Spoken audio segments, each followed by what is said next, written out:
Pemirsa, pertandingan Persib Bandung melawan Persija Jakarta di Stadion Sijalak Harupat Bandung ricuh. Ya, para supporter sempat masuk ke lapangan dan terlibat keributan dengan para petugas.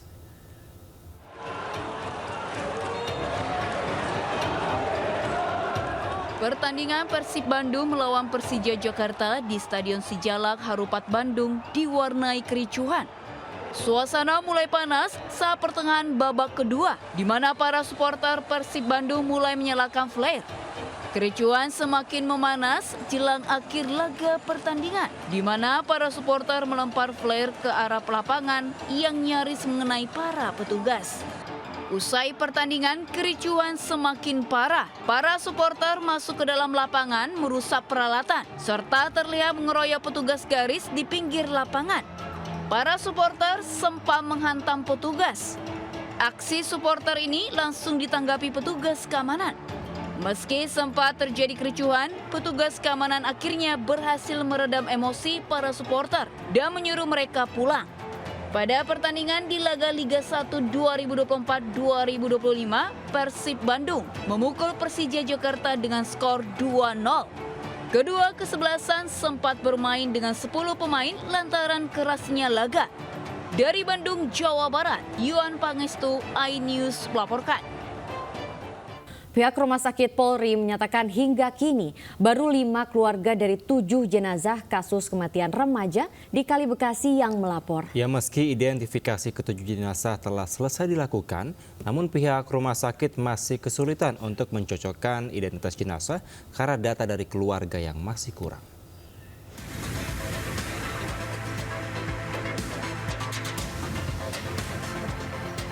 Proses identifikasi 7 jenazah yang ditemukan di Kali Jati Asih Bekasi telah selesai dilakukan di Rumah Sakit Polri Kramat Jati, Jakarta Timur. Meski demikian, hingga kini belum ada identifikasi masing-masing jenazah dengan data antemortem dan postmortem dari pihak keluarga, karena data dari keluarga yang didapatkan masih kurang lengkap. Ketujuh jenazah yang ditemukan di Kali Jati Asih Bekasi rata-rata berusia 14 sampai 17 tahun. Sebagian yang belum memiliki KTP, sehingga menyulitkan pihak dokter untuk mengidentifikasi menggunakan sidik jari. Apalagi proses identifikasi menggunakan visual atau wajah sudah tidak memungkinkan akibat kondisi jenazah yang sudah membusuk di dalam air. Sementara penyebab kematian ke-7 jenazah tersebut adalah tenggelam di dalam sungai dalam jangka waktu 1 sampai 2 hari. Faktanya terendam. Pemeriksaan untuk hari ini kita memastikan sebab kematian. Nah, nanti kita akan sampaikan detail hasilnya nanti. Kebetulan jenazah kan membusuk lanjut, yang kemarin disampaikan dokter kami adalah antara 1 sampai 2 hari, artinya identifikasi secara visual tidak memungkinkan lagi. Sebelumnya, diduga ke-7 jasad remaja yang diperkirakan masih berusia belasan tahun hendak melakukan tawuran. Namun, ketakutan saat dikejar petugas dan menceburkan diri ke Kali Bekasi. Bahkan, polisi sempat membawa salah seorang pelaku tawuran ke lokasi 7 jasad remaja yang ditemukan tewas di Kali Bekasi, Jawa Barat untuk mengetahui kronologi apa yang terjadi hingga terjadi penemuan 7 jenazah remaja yang mengapung di aliran di Kali Bekasi. Dari Jakarta dan Bekasi, Jen Cahyani, Iriansyah, iNews melaporkan. Ya, pemirsa, Polres Cilegon, Banten mengamankan ke-5 tersangka pembunuhan APH, bocah perempuan berusia 5 tahun. Ke-5 tersangka memiliki peran masing-masing, mulai dari sang eksekutor hingga membuang mayat ke pantai. Ya, selain soal hutang piutang dan pinjaman online, motif cemburu sesama jenis menjadi motif pembunuhan bocah Malang tersebut.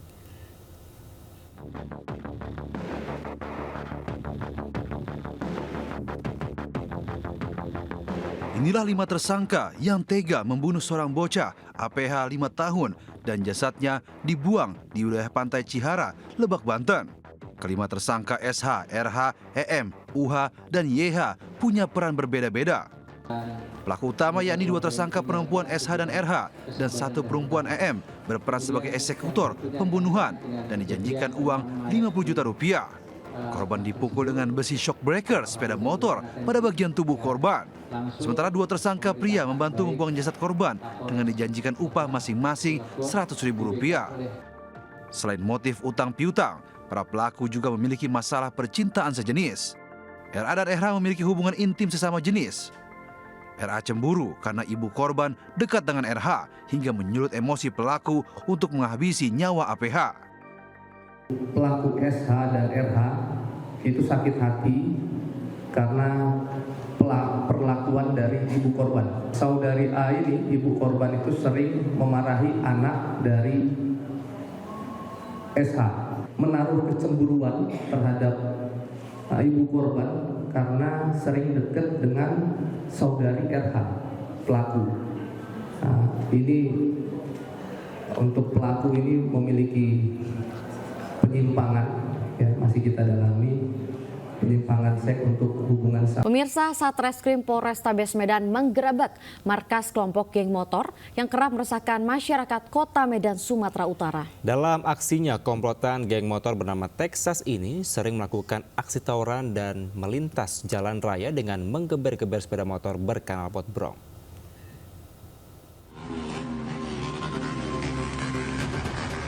Inilah rekaman kamera amatir milik warga yang merekam aksi komplotan geng motor bernama Texas di Jalan Putri Hijau, Kota Medan, Sumatera Utara beberapa waktu lalu.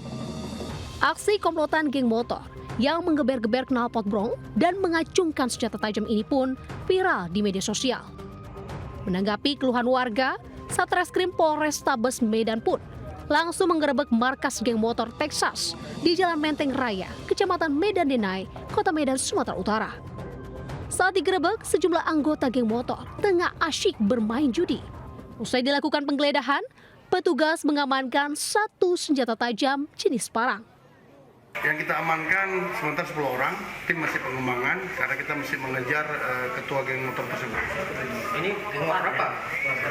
Yang kita amankan ini dari geng motor Texas yang tadi ikut konvoy di Kota Medan. Barang bukti yang kita sita apa? Sementara yang satu sajam, ya, itu berupa kelewang. Kemudian tadi pada saat kita amankan di markas mereka sedang bermain judi kartu. 10 pemuda yang diduga anggota geng motor diboyong ke Satreskrim Polrestabes Medan guna pemeriksaan lebih lanjut. Saat diperiksa, 10 pemuda mengaku hendak melakukan aksi tawuran dengan kelompok lain yang sebelumnya sudah janjian lewat media sosial. Dari Medan, Sumatera Utara, Adi Palapaharahap, iNews melaporkan. Pemirsa, aksi balapan liar terus terjadi di ruas Jalan Raya Pintu 1 Taman Mini Indonesia Indah, Makassar, Jakarta Timur. Ya, ketiadaan petugas kepolisian yang berpatroli membuat para pemuda ini memperkecil jalan hingga menutupnya untuk memuluskan aksinya.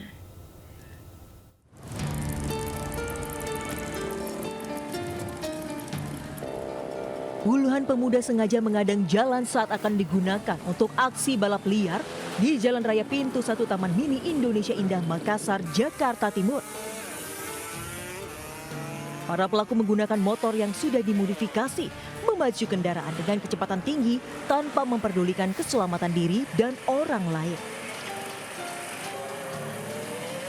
Diduga kawasan ini sengaja dipilih karena memiliki jalan yang lurus dan cukup lebar. Tidak adanya petugas kepolisian yang berpatroli membuat para remaja dengan leluasa menggelar aksi balapan liar yang kerap dilakukan setiap minggunya. Warga berharap polisi bisa tegas menindak aksi nekat remaja karena sudah sangat meresahkan. Meski di kawasan ini sudah sering jatuh korban tewas dan luka, namun para pelaku seolah tidak kapok. Dari Jakarta, Rizky Falupi, iNews melaporkan. Bermodus pura-pura buntung kaki sebelah kanan, seorang pengemis diamankan petugas pelayanan pengendalian sosial Jakarta Timur. Ya, pelaku mengaku melakukan hal tersebut setelah belajar dari YouTube untuk mengharapkan simpati orang.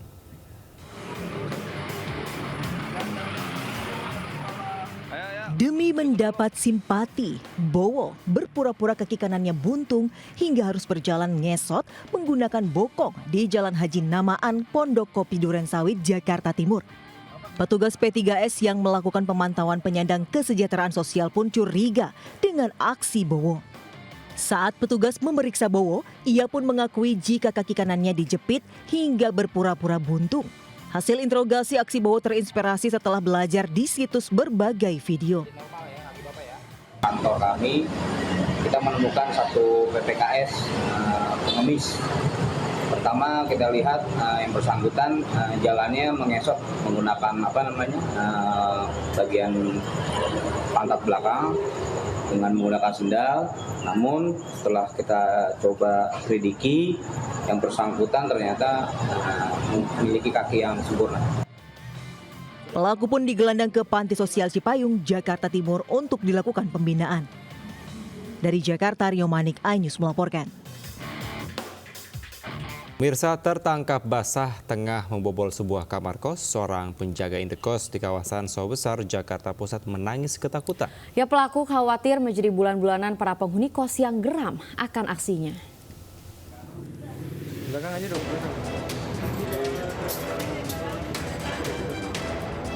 Pria ini hanya bisa pasrah tanpa perlawanan saat diamankan sejumlah penghuni kos dan warga sekitar di sebuah indekos Jalan Karanganyar, Sawah Besar, Jakarta Pusat, Senin siang. Ketakutan yang cukup besar akan dihakimi massa membuat pemuda ini terus menangis sambil memohon ampun. Pelaku yang ternyata penjaga indekos ini diamankan lantaran tertangkap basah sedang menyatroni sebuah kamar kos yang ditempati seorang wanita. Korban mengaku curiga karena selama pelaku bekerja sejak 2 bulan lalu, dirinya dan sejumlah penghuni kos lainnya kerap kehilangan uang tunai dan perhiasan yang disimpan di dalam kamar. Untuk membuktikan kecurigaannya, korban kemudian memasang kamera pengintai di dalam kamar dan didapati pelaku masuk dengan cara membuka pintu menggunakan kunci cadangan. Pelaku berdalih terpaksa mencuri demi menambah penghasilannya sebagai penjaga indekos. Itu mah udah dari lama ya, dia ngambilnya 700, 500, jadi dia ngambilnya per kakak kayak gitu, udah dari lama. Dan kan nggak mungkin kelupaan terus kan. Terus saya lihat kan, emang banyak yang kehilangan. Oh, di kosan itu banyak yang kehilangan? Ya. Dia masuk pakai buka pintu atau gimana? Kunci, dia punya kunci cadangan gitu? Habis itu kan kemarin udah, itu saya inisiatif beli CCTV pasang kemarin hari ini. Meski warga sekitar dan penghuni kos yang geram terus berkerumun ingin menghakimi pelaku, namun pelaku akhirnya dievakuasi petugas dan langsung dibawa ke Polsek Sawah Besar. Di Jakarta, Rani Sanjaya, iNews melaporkan. Sejumlah santriwati jadi korban tindak asusila pengasuh pondok pesantren di Cilacap, Jawa Tengah. Korban mengaku terhipnotis sehingga tidak berani melaporkan aksi pelaku. Sejumlah orang tua santriwati melaporkan dugaan pelecehan yang dialami anak mereka ke Mapolresta Cilacap. Para korban diduga dilecehkan seorang pengasuh mereka di pondok pesantren wilayah Kedung Reja, Cilacap. Kasus terbongkar setelah salah satu korban cerita kepada orang tuanya usai lulus dari ponpes tersebut. Pelecehan terjadi berulang kali di sejumlah tempat berbeda di lingkungan pondok. Modusnya guru pengasuh ponpes itu meminta korban datang ke kamar untuk membawakan minuman. Korban kemudian diminta melepas baju, dipeluk, dan diminta memegang alat kelamin pelaku. Menerima laporan, kami lakukan pemeriksaan untuk kita dalami apakah dari beberapa pelapor korban tersebut apakah ada kemungkinan korban lain, karena ini ada di suatu lingkungan pondok pesantren yang santriwatinya itu jumlahnya. Polisi telah memeriksa 5 santriwati yang diduga mendapatkan berbagai imbalan agar tak melaporkan aksi bejat pelaku. Keluarga korban berharap pelaku diproses sesuai hukum yang berlaku. Dari Cilacap, Jawa Tengah, Heri Susanto, iNews melaporkan. Pemirsa, akibat 5 bulan belum juga turun hujan, puluhan warga mengalami krisis air bersih di Blora, Jawa Tengah. Warga pun berebut saat bantuan air bersih tiba dari pemerintah.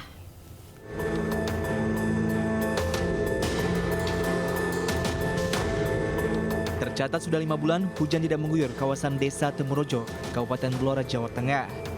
Akibatnya warga mengalami krisis air bersih dan harus rela antre saat bantuan air bersih datang dari pemerintah. Bantuan air ini sangat membantu warga karena sebelumnya warga harus rela jalan sejauh jarak 1 km untuk mencari air bersih. Puluhan jeriken, galon dan ember pun berderet menanti pengisian air sebelum dibawa ke rumah masing-masing. Untuk pemenuhan air bersih, warga juga ada yang terpaksa membeli air isi ulang galonan. Dari sawah situ, Pak. Jauh ya? Jauh. Berapa kilo celahnya? 1 kilo lebih. Ya. Ini kekeringan sudah berapa bulan? Waduh, sudah 4 bulan ya. 4 bulanan ya. Dengan adanya bantuan air bersih ini mungkin gimana Pak tanggapannya? Senang sekali. Warga hanya berharap bantuan serupa bisa rutin dilakukan selama krisis air bersih melanda daerah mereka. Karena bantuan ini sangat membantu meringankan beban mereka dalam pemenuhan air bersih.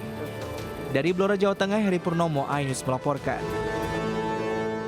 Kita ke informasi lainnya pemirsa, seperti model puluhan domba berlenggak-lenggok di catwalk memamerkan kostum yang unik dalam acara Domba Fashion Karnaval di Jember, Jawa Timur. Gelak tawa penonton sesekali terdengar ketika domba bertingkah lucu saat berlenggok.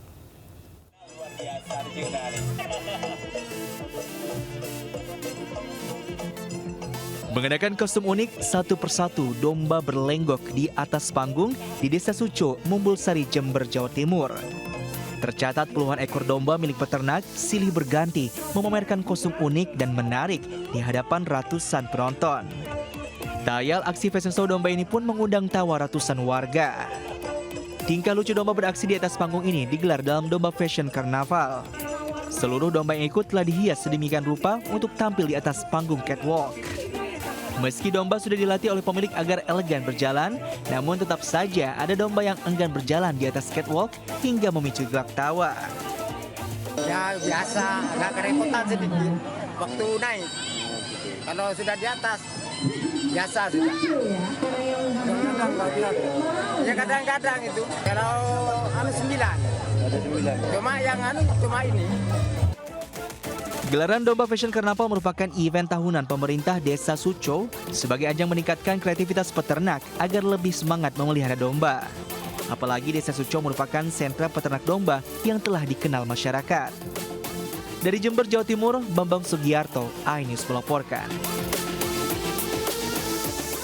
Ya pemirsa, dua emak-emak nekat membubarkan aksi tawuran pelajar hingga viral. Ya, kedua emak-emak itu pemirsa mengancam para pelajar dengan merekam dan akan memviralkan.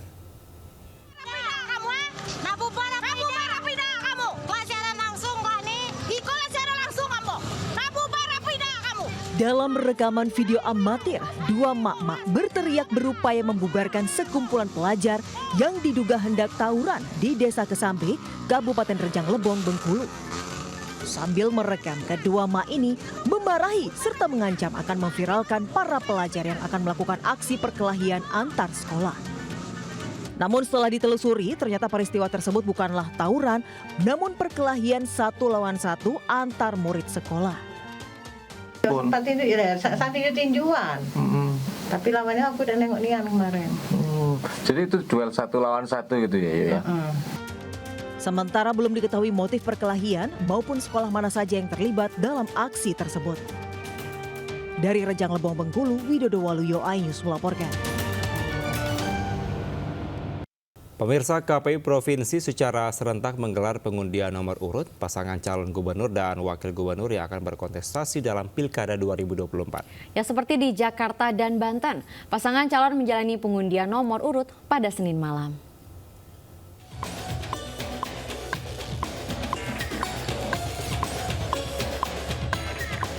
Tiga pasangan calon gubernur dan wakil gubernur Jakarta hadir dalam pengundian nomor urut di KPU Jakarta didampingi para pendukungnya.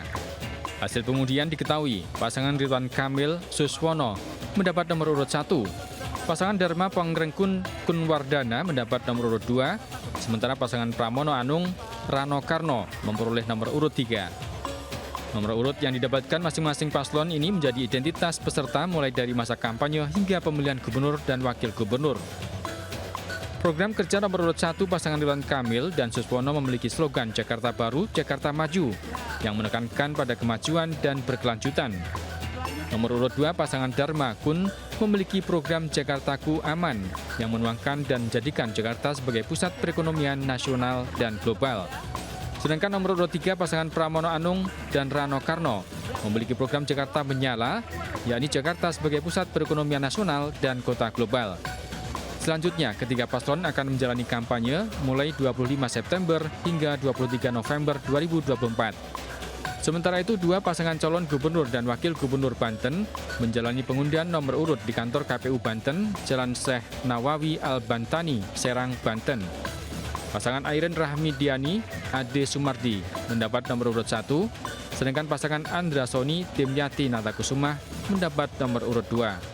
Tim Liputan iNews melaporkan.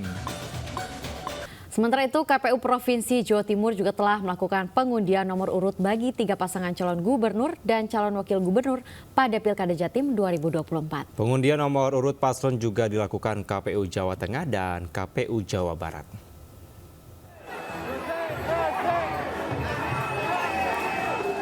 Suasana rapat pleno terbuka pengundian nomor urut Pilgub Jawa Timur diwarnai teriakan dari masing-masing pendukung ketiga pasangan calon. Para pendukung pasangan Risma Gus Hans dan pasangan Luluk Lukmanul saling melempar yel-yel bernada ejekan. Pendukung paslon Hovifah Emil Dardak yang merupakan petahana tak tinggal diam. Mereka merespon dengan menyanyikan sholawat badar diiringi alat musik yang mereka bawa. Proses pengundian nomor urut paslon gubernur dan wakil gubernur berlangsung antusias baik dari para pendukung maupun ketiga calon. Berdasarkan hasil pengundian, pasangan Luluk Nur Hamidah Lukmanul Halim mendapatkan nomor urut 1. Pasangan Hovifah Indar Parawansa Emil Dardak memperoleh nomor urut 2 dan pasangan Tri Risma Harini Gus Hans mendapat nomor urut 3. Hovifah pun menyatakan rasa syukurnya dengan perolehan nomor angka 2 yang bermakna keseimbangan dan harmoni. Ia pun berharap pertanda baik untuk perjalanan kampanye ke depan. Sementara itu di Semarang, Jawa Tengah, 2 pasangan calon gubernur dan wakil gubernur juga menjalani undian nomor urut di kantor KPU Jawa Tengah, Jalan Veteran, Semarang. Pasangan Andika Perkasa Hendrar Prihadi memperoleh nomor urut 1, sedangkan pasangan Ahmad Lutfi Taj Yasin Maimun mendapat nomor urut 2. Di Bandung, Jawa Barat, pengundian nomor urut diramaikan 4 pasangan calon. Pasangan Acap Padang Ruhyat Gitalis Dwi Natarina mendapat nomor urut 1, pasangan JJ Wiradinata Ronald Surapraja mendapatkan nomor urut 2, pasangan Ahmad Saihu Ilham Habibi mendapat nomor urut 3, sementara pasangan calon gubernur wakil gubernur Dedi Mulyadi Erwan Setiawan memperoleh nomor urut 4. Sementara itu KPU Provinsi Sumatera Utara juga melakukan pengundian nomor urut pasangan calon gubernur dan wakil gubernur Sumatera Utara.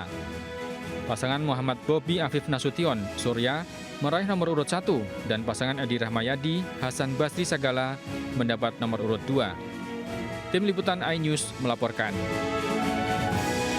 Pemirsa, kontestasi pemilihan kepala daerah menjadi ajang untuk beradu visi misi bagi pasangan calon untuk memenangkan pertempuran. Ya, meski demikian hubungan antar paslon tetaplah hangat dan bersahabat. Seperti momen pertemuan antara Cagup Ridwan Kamil dengan Cagup dan Cawagup Pramono Anung Rano Karno di Taman Ismail Marzuki Senin sore.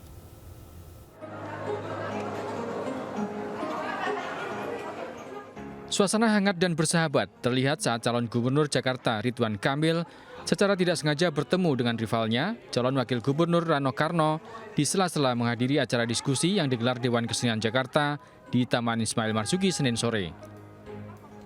Ridwan Kamil pun tak ragu untuk menghampiri Rano Karno dan memeluknya bagaikan 2 sahabat yang lama tak berjumpa. Mereka pun saling menyapa dan saling mendoakan yang terbaik.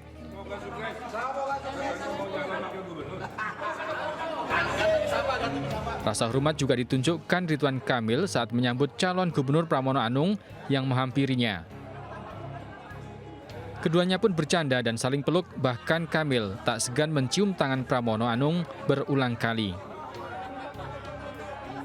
Kedua pihak yang merupakan rival dalam pemilihan gubernur Jakarta 2024 ini akan bertarung dengan beradu visi misi untuk memenangkan kontestasi pemilihan gubernur Jakarta mendatang. Dari Jakarta, Tim Liputan iNews melaporkan. Komisi Pemilihan Umum KPU Kota Surabaya melakukan pengundian nomor urut untuk Pilkada Kota Surabaya 2024. Pasangan calon atau paslon petahana wali kota dan wakil wali kota Surabaya, Eri Cahyadi Armuji, resmi mendapatkan nomor urut 1, sementara kota kosong berada di nomor urut 2.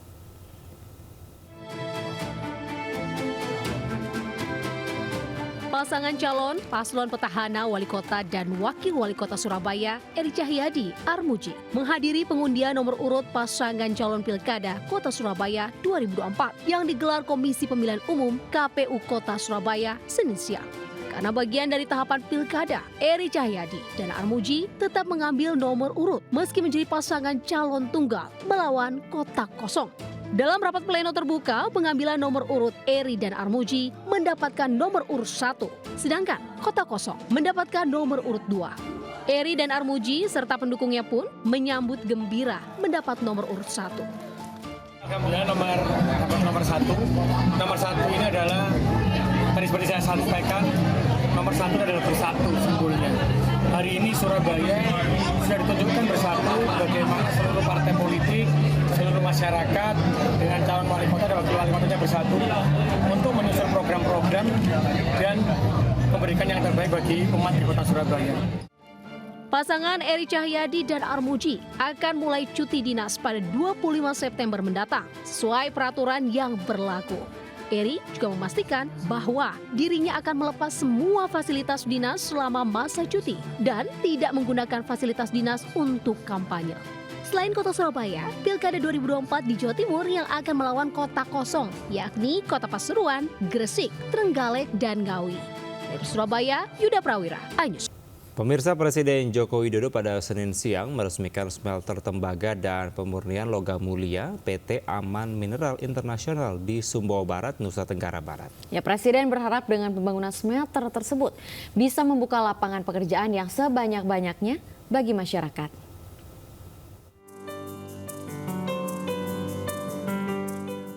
Smelter tembaga dan pemurnian logam mulia PT Aman Mineral Internasional di Sumbawa Barat, Nusa Tenggara Barat ini diresmikan Presiden Joko Widodo Senin siang kemarin.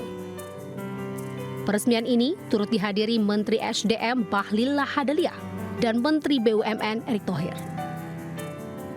Smelter tembaga dan pemurnian logam mulia PT Aman ini dengan nilai investasi pembangunannya mencapai 21 triliun rupiah.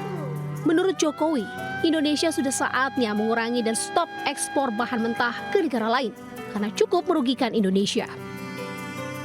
Dan sebaliknya, jika punya smelter sendiri, maka Indonesia akan lebih diuntungkan.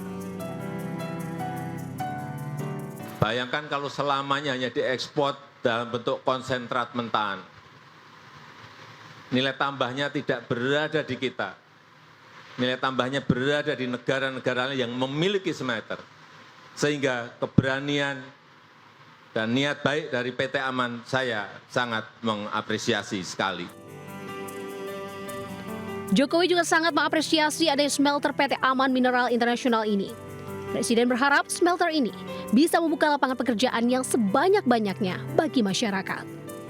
Dari Sumbawa Barat, Nusa Tenggara Barat, Tim Liputan iNews melaporkan. Pemirsa, pemerintah akan membentuk Matra Siber atau Matra keempat TNI untuk menghalau serangan siber dari luar. Matra Siber telah menjadi kebutuhan di era perang modern saat ini. Menko Polhukam Hadi Cahyanto menegaskan pemerintah akan membentuk Matra Siber atau Matra keempat TNI. Hal ini disampaikan usai rapat dengar pendapat dengan DPR RI di Senayan, Jakarta pada Senin siang. Pembentukan Matra Cyber telah menjadi kebutuhan untuk menghadapi serangan cyber dari luar. Dalam pertempuran modern saat ini, pusat gratifikasinya adalah perang siber yang meliputi perang proksi, perang asimetris, dan perang propaganda. Untuk itu diperlukan unit siber yang berpatroli setiap hari untuk menghalau serangan balik siber. Hadi menambahkan Presiden Joko Widodo telah memerintahkan pembentukan Matra Siber TNI. Presiden terpilih Prabowo Subianto juga concern atas pembentukan Matra keempat TNI ini.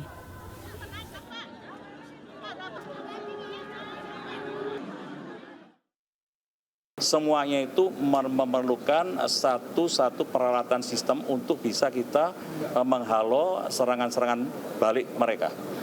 Diperlukan satu unit yang tiap hari melakukan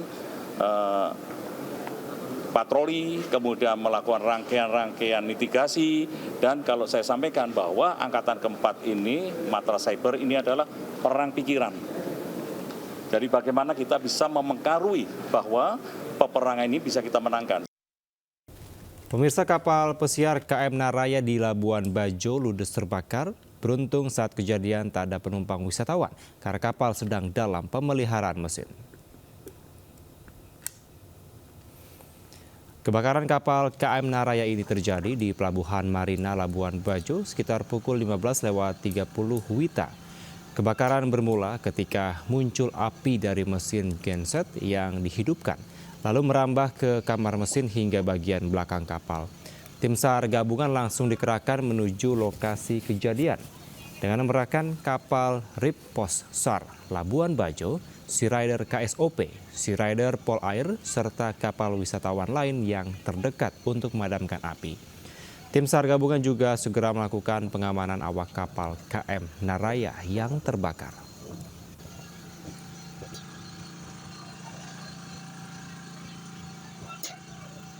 MNC Vision Networks bersama MNC Peduli menyalurkan bantuan donasi kepada Panti Asuhan Karna Asih di Sunter Agung, Jakarta Utara. Kegiatan rutin ini dilakukan MNC Vision Networks sebagai bentuk komitmen kepedulian terhadap kemanusiaan serta memberikan kontribusi positif kepada masyarakat.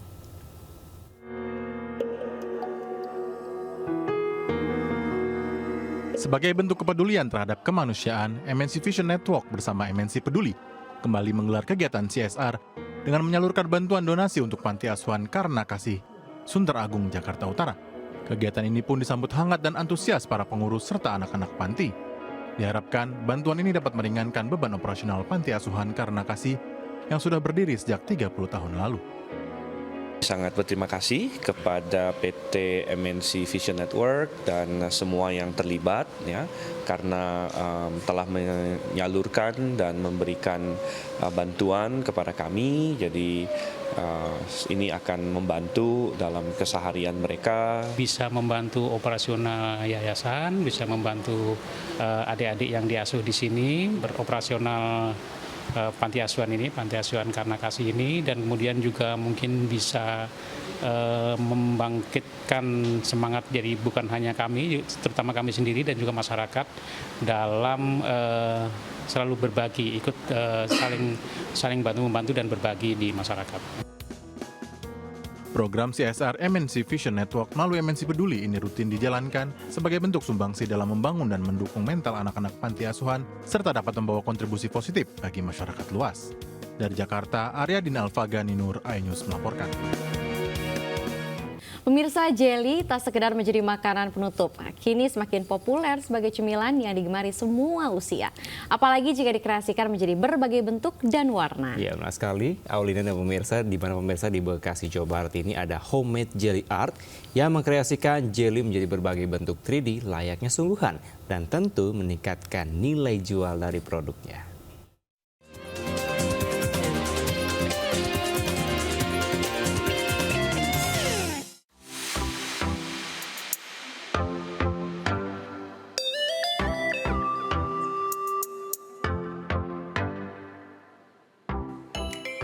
Jelly memang sangat menarik, apalagi jika disajikan dengan berbagai bentuk dan warna-warni cantik yang akan menambah daya tarik bagi para penikmatnya. Ya, inilah kreasi unik jelly art, yakni seni melukis 3 dimensi pada media puding transparan yang berasal dari Amerika Latin. Kini telah dipopulerkan oleh salah satu homemade di Bekasi, Jawa Barat yang menawarkan berbagai pilihan jelly 3 dimensi dengan aneka tema sesuai permintaan pembeli. Tak sekedar menawarkan aneka jelly art, bagi yang berminat kursus memasak pun tersedia di sini. Kali ini saya berkesempatan untuk melihat proses pembuatannya sekaligus belajar membuat jelly art.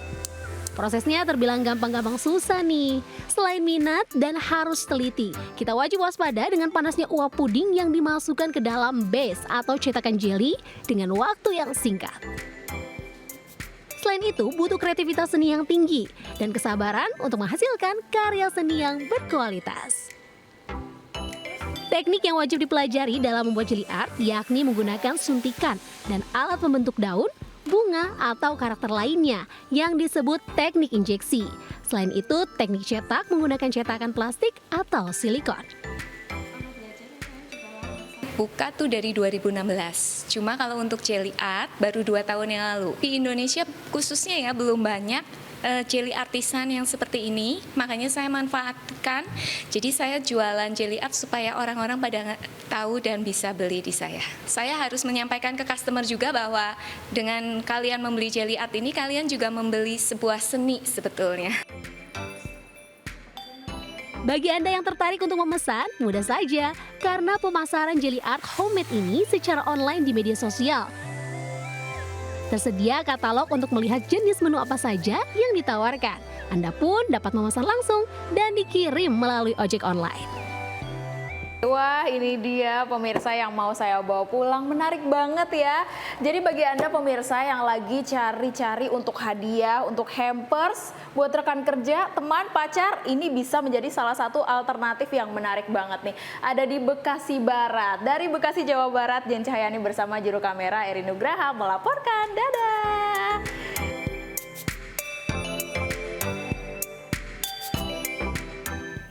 Ya, pemirsa, bagi Anda pecinta wisata olahraga yang menguji adrenalin di lereng Gunung Merbabu, Boyolali, Jawa Tengah, saat ini ada spot para layang.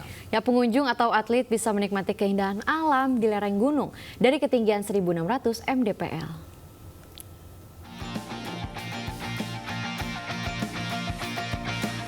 Keindahan lereng Gunung Merbabu di Bukit Surodadi, Boyolali menjadi magnet baru bagi para pecinta olahraga dirgantara, para layang.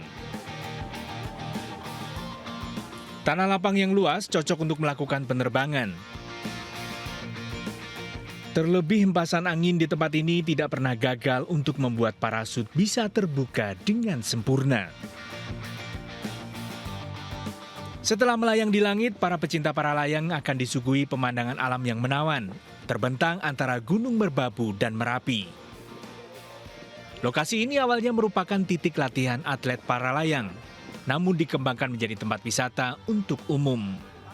Awalnya takut, tapi setelah naik itu rasanya pengalaman baru, jadinya sesuatu pengalaman yang jarang kita dapatkan di atas, seperti kita dapat melihat Merapi Merbabu dari atas.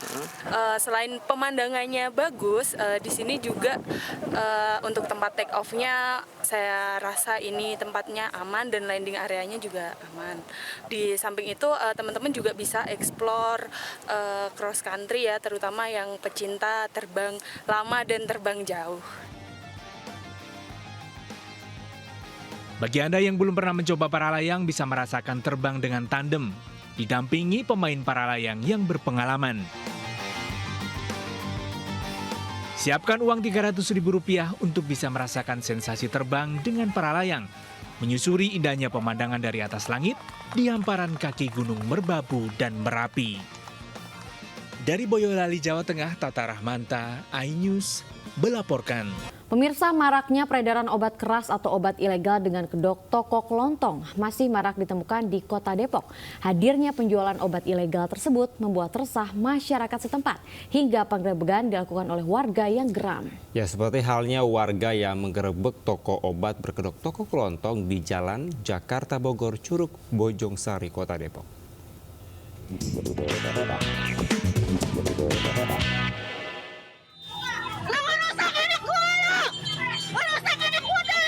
Sejumlah mama ini mengamuk saat menggerebek sebuah toko obat yang diduga menjual obat-obatan terlarang atau ilegal di Jalan Jakarta Bogor, Curug Bojongsari, Kota Depok. Mama pun memaksa masuk dan langsung melakukan penggeledahan. Saat digeledah, ditemukan beragam jenis obat-obatan terlarang seperti tramadol. Setelah aksi penggerebekan, penjaga toko kemudian diserahkan ke pihak kepolisian. Kecurigaan mama ini berawal dari banyaknya anak muda yang sering kumpul, bahkan bolak-balik beli sesuatu, namun tidak nampak barang yang dibeli. Warga pun melakukan investigasi yang kemudian dilanjutkan dengan penggerebekan. Yang dapat ibu warga sini juga. Ibu yang pada ngumpul. Rame sampai macet total kemarin lah gitu jadiannya. Warga meminta pihak kepolisian untuk menutup toko tersebut untuk menghindari dampak negatif yang meresahkan. Dari Depok, Jawa Barat, Yung Rizky melaporkan.